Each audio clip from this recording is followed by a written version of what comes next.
March of 1841, 40-year-old DorotheaDix was asked to cover a Sunday school class for a friend at a jail for women in East Cambridge.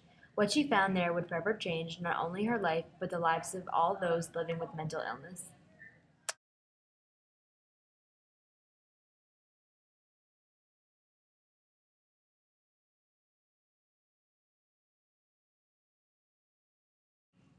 Shivering and shaking in unheated rooms, Dorothea went to those overseeing the prison and demanded an explanation.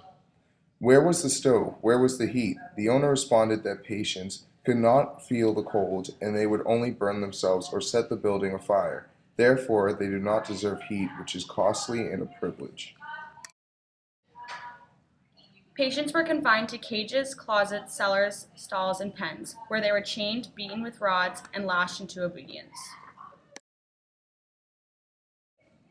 Dorothea found patients who were mentally ill mixed within the groups of convicted criminals, something she thought to be an obvious mistake. The rooms were overcrowded, not allowing the individual care that patients needed. There was no sign of sanitation, which led to the decline in health of patients. Overall, these alleged hospitals did nothing to improve the patients' lives. It only made their conditions worse. This infuriated Dorothea and would change the rest of her life. Dorothea said, "In a world where there is so much to be done, I felt strongly impressed that there must be something for me to do." And thus began the rest of Dorothea's life. She spent over a year touring every jail, homeless shelter, and correctional house she could in Massachusetts. What Dorothea found saddened her, but did not surprise her anymore. Many of the facilities she toured were very similar to the first one she saw, full of injustice, torture, inhumanity, and cruelty. From 1840 to 1841, Dorothea conducted a statewide investigation of the care of the mentally ill. What she found prompted her to become one of the first advocates for the insane.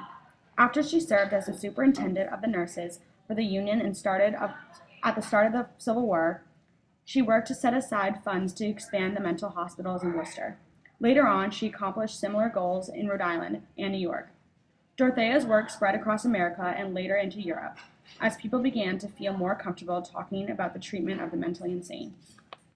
Today, there are more programs in place to help those with mental illness. The stigma of mental illness is slowly disappearing. However, the country still has a significant amount of work to do to ensure the safety and happiness of citizens struggling with these diseases.